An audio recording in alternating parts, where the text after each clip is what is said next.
जिनको जिस बिल की मुसलमानों को ज़रूरत नहीं, उस बिल को ये सरकार ले आई मुसलमानों के खिलाफ। और जो किसानों को जिस बिल की ज़रूरत नहीं थी, किसानों के खिलाफ ले आई।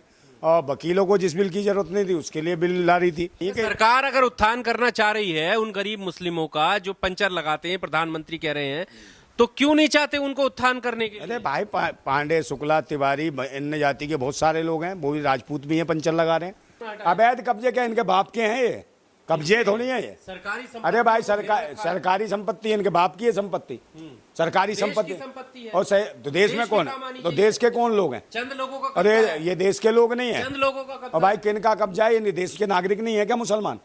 जब मामला चुनाव का आता है, हिंदू मुसलमान के नाम पे मरवाते हैं, गाय के नाम पे मरवाते हैं। भाई एक बात बताओ, पहला प्रधानमंत्री है जो वोट मांगता है देश के सेना के जवानों के शहीदों के नाम पे, उनके नाम पे कहा कि बहनों और भाइयों, क्या पुलवामा के शहीदों जवानों के नाम पे पहला वोट पड़ेगा क्या? है कोई कुछ कह दे कि भाई हमें रोजगार चाहिए, तो तुरंत कह देंगे हिंदू विरोधी है, आतंकवादी है, देशद्रोही है, हलाला की पैदाइश है, हाँ पाकिस्तान चला जा।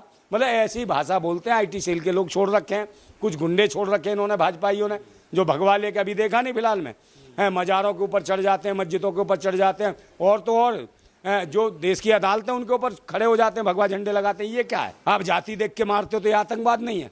आपने कहा कि धर्म देख के लोगों को मारा जा रहा है, तो आप जाति देख के मार रहे हो तो क्या ये आतंकवाद नहीं है? इसके खिलाफ कौन लड़ेगा? आज कोई घोड़ी पे चढ़ जाए उसे पीट देते हैं। एक मामला नहीं, आगरा लो, मथुरा लो, बुलंदशहर लो, हाँ कितने पीट दिए। कईयों की आज हालत यह है कि दलितों की जमीनें छीनी जा रही हैं, उनके खेत छीने जा रहे हैं।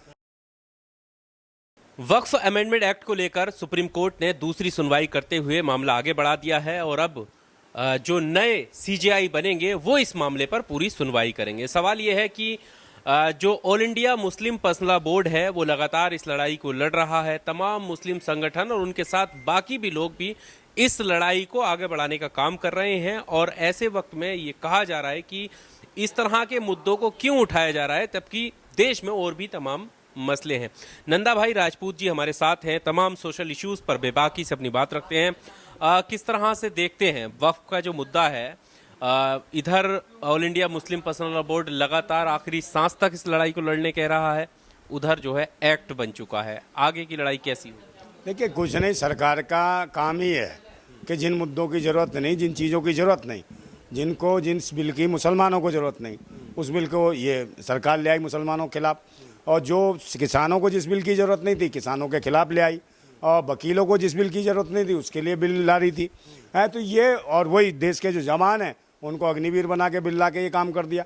तो ये जो देश की असली ताकत है उसको कहीं ना कहीं परेशान करने का काम कर रहे हैं। इनके पास काम का कोई मसौदा नहीं है कि सरकार अगर उत्थान करना चाह रही है उन गरीब मुस्लिमों का जो पंचर लगाते हैं, प्रधानमंत्री कह रहे हैं, तो क्यों नहीं चाहते उनको उत्थान करने के लिए? अरे भाई, पांडे, शुक्ला, तिवारी, अन्य जाति के बहुत सारे लोग हैं, वो भी राजपूत भी हैं, पंचर लगा रहे हैं, तो उनकी चिंता क्यों नहीं है? वो भी समोसा पकौड़ा बेच रहे हैं, आप देखें तो सही। वही तो कह रहे हैं कि आप उसका सर्वेक्षण करें। आप मुसलमानों को इतने, कब से मुसलमानों के ये रहनुमा हो गए? सोचने की बात है। हिंदू मुसलमान के नाम पे मरवाते हैं, गाय के नाम पे मरवाते हैं, दुनिया भर की चीज़ें हैं जो मुसलमानों को टारगेट करके एक ऐसी राजनीति कर रहे हैं, जबकि विकास का कोई भी ऐसा काम नहीं किया इन्होंने जिससे लोग कह सकें ये विकास की चीज़ तो ला ही नहीं पाते। जब मामला चुनाव का आता है, हिंदू मुसलमान, तो भाई मोदी जी को भी सोचना चाहिए, सरकारों को भी, और जो सरकार में जो लोग हैं उन्हें ये सोचना चाहिए कि इस बिल की ज़रूरत नहीं थी। और यही वजह थी कि सुप्रीम कोर्ट ने उस पर रोक लगाई और कहा कि 1995 का जो अमेंडमेंट है उसी के हिसाब से रहेगा भी, आप उसको ज़मीनों को कब्जे में नहीं ले सकते।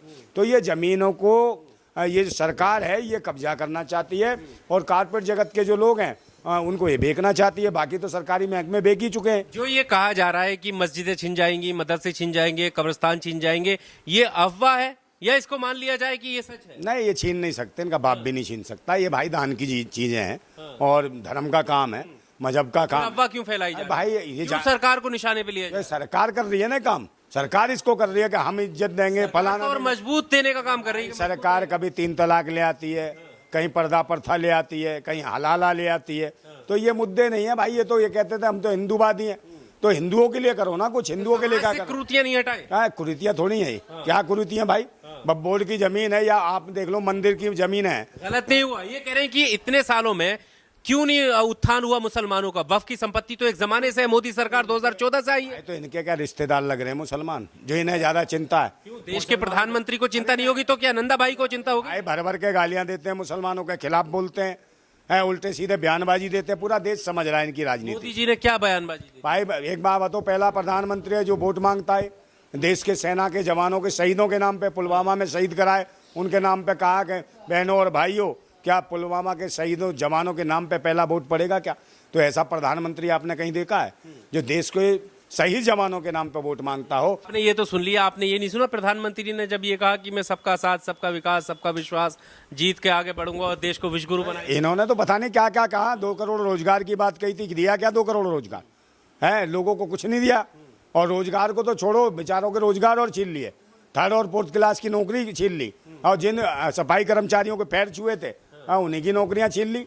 तो जहां मत्था टेका जिस संसद को खत्म कर दिया। ये उस प्रकार की मानसिकता के लोग हैं। ये पाखंडी हैं, ढोंगी हैं, नौटंकीबाज हैं। इनका नौटंकी, मोदी जी की बात पे कौन विश्वास करेगा? कोई बात नहीं पे विश्वास नहीं कर रहा। ये तो कानून आने से पहले ही विरोध करना क्यों शुरू कर देते हो? मतलब मोदी विरोधी बनना है? मेरे भाई विरोधी कुछ नहीं है। मोदी विरोधी नहीं है, देश विरोधी हो गए हैं। सरकार जो है देश विरोधी काम कर रही है।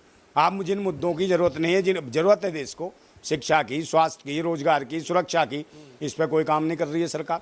सिर्फ खामा खा के बिल ले आती है कि किसानों की, अरे कैसे जमीनें छीनना चाहती थी किसानों की। अवैध कब्जे क्या इनके बाप के हैं? ये कब्जे थोड़ी है ये सरकारी। अरे भाई सरकारी संपत्ति इनके बाप की है संपत्ति, सरकारी संपत्ति। और तो देश में कौन है? तो देश के कौन लोग हैं? चंद लोगों का। अरे ये देश के लोग नहीं है, चंद लोगों का। और भाई किन का कब्जा है? ये देश के नागरिक नहीं है क्या मुसलमान? है, इनको दान की जमीनें मिली हुई हैं। अब ये लगा लो, अब और कब्जे हैं तो रहे हैं कि कागज दिखाओ भाई। अक्षरधाम है, वैष्णो देवी है, तुम्हारे जगन्नाथ मंदिर है, और ये तुम्हारा मंदिर बना अभी अयोध्या मंदिर है। तो इसमें भी तो आप डाल लेते बीच में कि भाई हिंदुओं को डालेंगे इसमें, हैं जो मेंबर बनाएंगे इस बिल के माध्यम से। क्यों डालेंगे हिंदुओं को? है, उसने पूछा ना कोर्ट ने कि भाई जो मंदिर भी आपने दिया आस्था के विषय पे दिया है, जो सुप्रीम कोर्ट ने जो आदेश दिया कि मंदिर बनेगा तो लोगों की आस्था है, बाकी उसके साक्ष्य कुछ नहीं थे मंदिर के, वहाँ आस्थाओं पर दे दिया। तो क्या ये वक्फ बोर्ड की जमीनों में मुसलमानों की आस्था नहीं है क्या? तो आस्था का विषय तो ये भी है, क्योंकि धर्म से जुड़ा हुआ मुद्दा है, मजहब से जुड़ा हुआ मुद्दा है।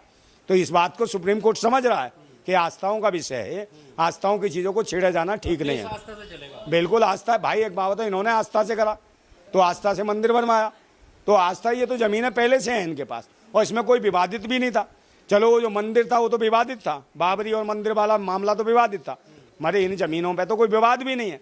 कोई उस पर ये भी नहीं कह रहा कि मेरी जमीन है, मगर सरकार जबरदस्ती के। आपकी जमीन है तो आप कागज दिखाओगे ना? अरे तो कागज भाई, पहले कागज ही कहाँ होते थे? आप मुझे बताओ कब कागज होते थे? ये तो जब अंग्रेज आए तब से बनाने लगे थे। है, ये तो पुराने मुगल काल से पीछे के हैं। लोगों को क्या बताओ, सबसे पहली मस्जिद कहाँ बनी थी? किसने दी थी? किस मुसलमान ने बनाई थी? जबकि भारत का ही एक राजा था, उसने बनाई थी, हिंदू राजा ने मस्जिद बनाई थी पहली। है, तो आप उसको कैसे डिनाई कर सकते हो? तो ये भाई आज से थोड़ी है, सैकड़ों वर्ष हो गए, और सैकड़ों वर्ष पहले तो मोदी पैदा नहीं हुआ था, इसकी सरकार में एक आदमी पैदा नहीं हुआ होगा, तो इन्हें क्या मालूम? भाई सुप्रीम कोर्ट जान रहा है देश कानून से चलेगा, संविधान से चलेगा। मगर इस प्रकार के बिल्कुल भाई, मुसलमानों को क्यों, सभी को दबाया जा रहा है। जिसके हक अधिकार की जो बात करे, कोई भी किसी कौम का आदमी कर ले, सबको मारा जा रहा है, किसको नहीं मारा जा रहा है? और से आतंकवादी, देशद्रोही घोषित कर देते हैं तुरंत। है, कोई कुछ कह दे कि भाई हमें रोजगार चाहिए, तुरंत कह देंगे हिंदू विरोधी है, आतंकवादी है, देशद्रोही है, हलाला की पैदाइश है, पाकिस्तान चला जा। मतलब ऐसी भाषा बोलते हैं। IT सेल के लोग छोड़ रखे हैं, कुछ गुंडे छोड़ रखे हैं इन्होंने, भाजपाइयों ने, जो भगवा लेके अभी देखा नहीं फिलहाल में, है, मज़ारों के ऊपर चढ़ जाते हैं, मस्जिदों के ऊपर चढ़ जाते हैं, और तो और जो देश की अदालतें उनके ऊपर खड़े हो जाते हैं, भगवा झंडे लगाते हैं। ये क्या है? ये आतंकवाद नहीं है? आप जाति देख के मारते हो तो ये आतंकवाद नहीं है? आपने कहा कि धर्म देख के लोगों को मारा जा रहा है, तो आप जाति देख के मार रहे हो तो क्या ये आतंकवाद नहीं है? इसके खिलाफ कौन लड़ेगा? आप मुझे बताओ। और वैसे रिश्ते नाते समय इस सरकार में देखो ना, क्या मुल्लाओं को लौंडियाँ नहीं दे रखी इन्होंने? शहनवाज हुसैन को दे रखी है, कौन है? इनका दामाद जीजा, समझे, और भी कई हैं, वो मुख्तार अब्बास नकवी, और भी बहुत सारे। अभी रामलाल ने दी थी, है, रामलाल जो इनका संगठन मंत्री था उत्तर प्रदेश का, बड़ा लीडर है, उसने ही मुसलमान को, योगी जी स्वयं आए आशीर्वाद देने, उन्होंने खुद स्वीकार करा कि ये दामाद हैं हमारे, RSS के ये नेता हैं, इनके ये दामाद हैं।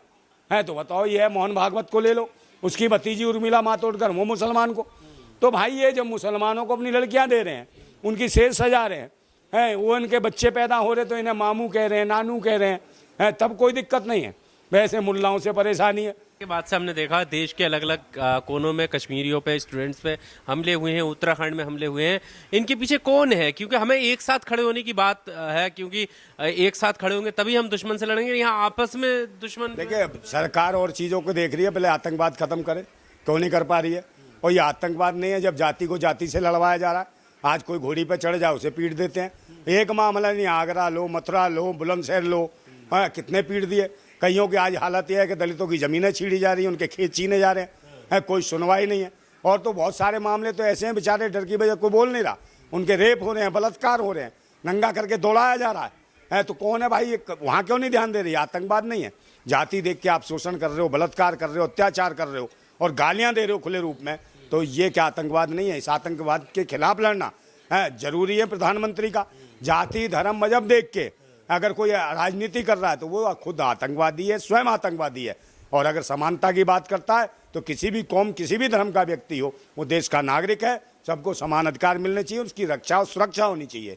ये काम है देश का। वक्फ एक्ट के आप विरोध में खड़े? हाँ बिल्कुल विरोध में। भाई किसी की जमीन है, जबरदस्ती आप बिल बनाओगे। मुस्लिम पर्सनल बोर्ड के हाँ, मुस्लिम पर्सन का हर के साथ है, हम नागरिकों के साथ है। धर्म भाई, धर्म के आधार पे आपने कहा नहीं कि आस्थाओं के विषय पे, आस्थाओं के आधार पे आपने जो मंदिर का फैसला सुनाया कि राम मंदिर बनेगा, तो ये भी तो आस्था। यहाँ तो कोई लफड़ा ही नहीं है, इन जमीनों में कोई लफड़ा नहीं, कोई मुसलमान नहीं खड़ा हुआ कि हमारे साथ अन्याय हो रहा है। फिर सरकार क्यों बिल्ला रही है भाई? कोई मुसलमान खड़ा होता कि इसमें विवाद है भाई, ये ज़मीनें खराब हैं या गलत हैं, जबकि कोई विवादित कुछ नहीं है उसमें। बब्बोल की ज़मीन, मगर सरकार हड़पना चाहती है। इन्हें कोई धर्म से मतलब नहीं, जात से मतलब नहीं, इन्हें मतलब है देश की ज़मीनें बेचनी है और पाखंडी बाबाओं के साथ मिलके देश को गुमराह करना है। और वो कहता नहीं हिंदू गाँव बनाएंगे, है हिंदू कॉलोनी, तो यही बब्बोल की ज़मीनें घेर घेर के तो बनाएगा ये, है, और उन्हें बेचेगा ये लाखों रुपए में एक एक फ्लैट। और जब कोई इनका विरोध करेगा तो कहे देखो मुसलमान विरोध कर रहे हैं, जैसे मर्जी बिल लाएंगे और देश के ऊपर तानाशाही जमाएंगे। मगर अब देश की जनता तानाशाही स्वीकार नहीं करेगी। देश के बेगुनाह लोगों को मरवाने का काम करते हैं और हिंदू मुसलमान को आग देते हैं, हर चीज़ में आग देंगे, है। मगर अब देश का हिंदू है, मुसलमान है, सिख है, ईसाई है, सब समझ चुका है ये नकारा, निकम्मी, नालायक सरकार है।